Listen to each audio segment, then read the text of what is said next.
Halo, perkenalkan nama saya Desi Karlina. Saya dari mahasiswi Universitas Internasional Batam. Kali ini saya akan menjelaskan tentang UTS Manajemen Keuangan 2 ya. Oke, ini soalnya bisa kalian baca sendiri ya.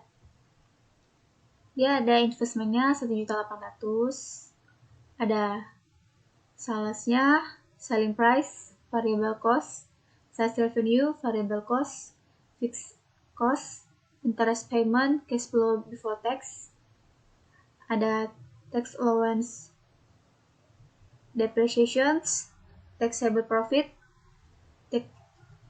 taxations, net cash flow, discount at 12%, present value. Oke, sekarang kita langsung aja ya jawab. Kita disuruh cari NPV-nya ya. Cost of new produknya tadi kan 1.800.000 ya. Terus kita disuruh cari sales revenue-nya. Itu dapat dari mana? Itu dari 95.000. Itu dari soalnya ya. 95.000 nih. Oke, tahun pertama 95.000.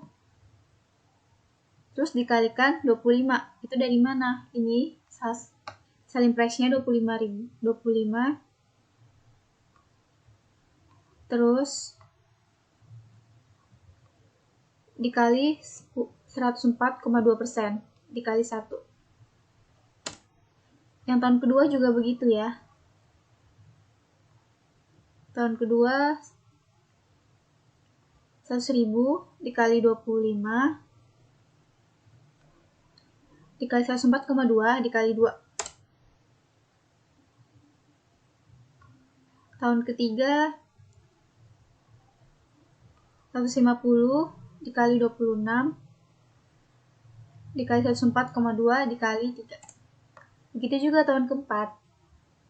Tahun keempat 150.000 dikali 27 dikali 104%, 104,2% dikali 4. Oke.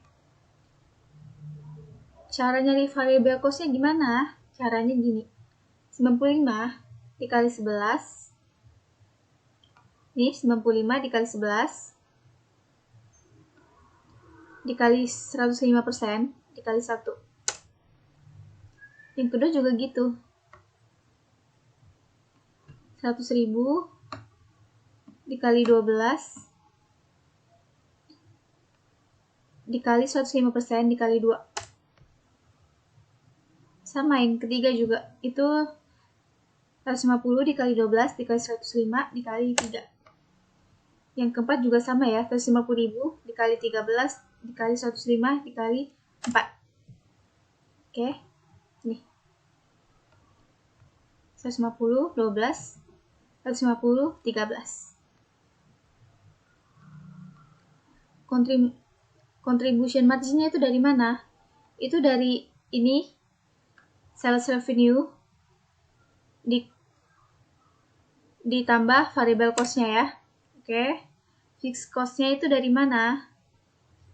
150 dikali 103% dikali 1.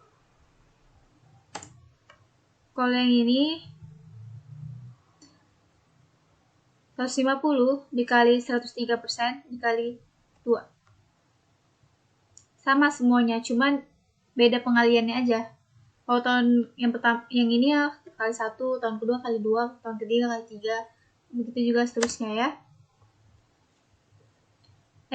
DID-nya itu kayak mana ya? Itu dari pertambahan ini. Tambahan contribution margin ditambah fixed cost-nya. Oke. Tax allowance depreciation-nya itu gimana? Itu tinggal ini kan fixed cost-nya. Oke. 450 3 ya. Oke. Begitu juga seterusnya. Earning before tax itu ditambahin dari fixed cost, EBDIT, tax allowance depreciation-nya. Tax rate-nya, dia tahun pertama belum ada ya, dia dari tahun kedua. Itu dari earning before tax-nya dikali 22%. Nah, tahun keduanya. Tahun ketiganya juga sama.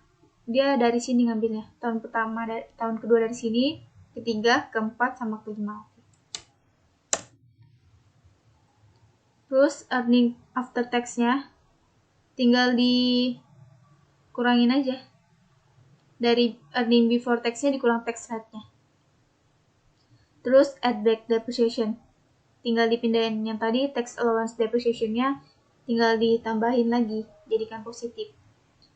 Terus relevant cash flow-nya hasil dari semuanya. Ini 1.800.000 dikurang semua ini 1.800.000 sama yang ini juga hasil dari pertambahan ini, dan begitu juga seterusnya. Diskon at 12%-nya itu satu yang tahun pertama 0,8929 itu dari mana? Itu ada rumusnya ya, 1/1 tambah I bagi pangkat N. 1 dibagi 1 ditambah I-nya kan 12%. Ini pangkatnya 1. Oke, hasilnya segini. Begitu juga seterusnya, tinggal diganti aja sama pangkatnya. Ini pangkat 2, pangkat 3, pangkat 4, pangkat 5. Terus PV-nya. Dia pembagian dari relevant cash dibagi sama diskonnya. Total NPV-nya tinggal ditambahin semua. Oke. Depreciation table-nya. Tahun pertama, kedua, ketiga, dan keempat ya. Produk pertama 1.800.000 tadi tahun yang pertama kali itu. Dia rate-nya 25%. Berarti depreciation-nya berapa? Tinggal aja dikali. Begitu juga seterusnya di bawahnya. Cara nyari NBV-nya itu produk dikurang depreciation. Oke, begitu juga seterusnya ya. Apa saja yang sudah direvisi? 1. Selling price, variable cost, and fixed cost. Ada revisi karena ada terjadi inflasi. Yang kedua itu, interest payment tidak dimasukkan karena sudah termasuk dalam WACC yang 12% discount rate. Yang ketiga, metode depresiasi yang menggunakan metode saldo menurun yang sebelumnya menggunakan metode garis lurus. Terus yang keempat, itu tax yang dibayarkan juga bertambah jadi ada tahun kelimanya. Payback period and ROCE. Payback periodnya sampai year kelima ya. Dia initial investmentnya itu tadi minus 1.800.000. Terus ya pertamanya itu yang tadi 1223. Ini dari mana? Min 1.800.000 ditambah 1.223. Hasilnya 577.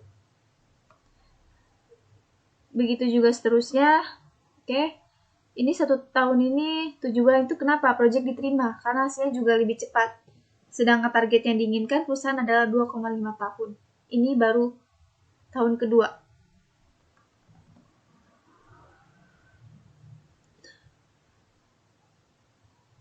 Average-nya itu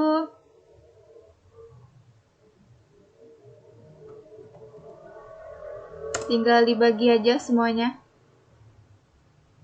Initial investmentnya itu 1.800.000. ROCE-nya 43,81.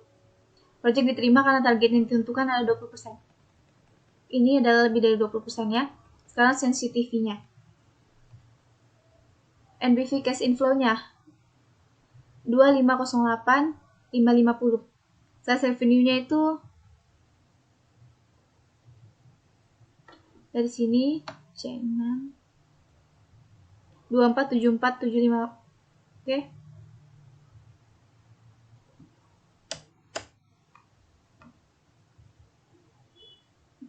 Ini dari D6. Nih, D6 ke 6. Dia semuanya pindahin ke sini.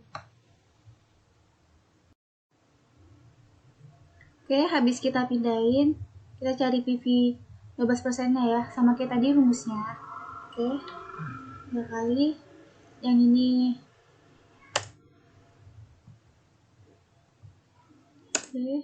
kali 1, yang ini tinggal ganti pangkatnya aja. Ini pangkat 2, pangkat 3, dan pangkat 4. NPV of sales-nya itu dari mana?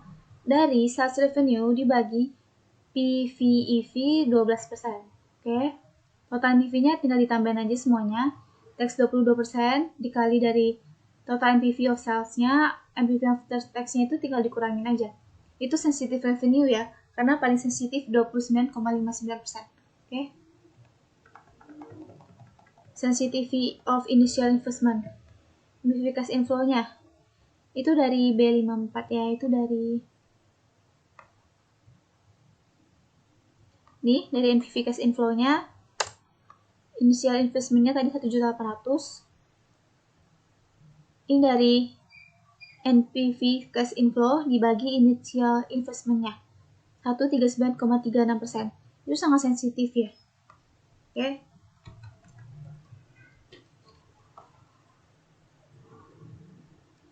Yang itu the general inflation rate is 6%. How to evaluate the investment proposal in real term? Just explain, no need to do the calculation. Oke.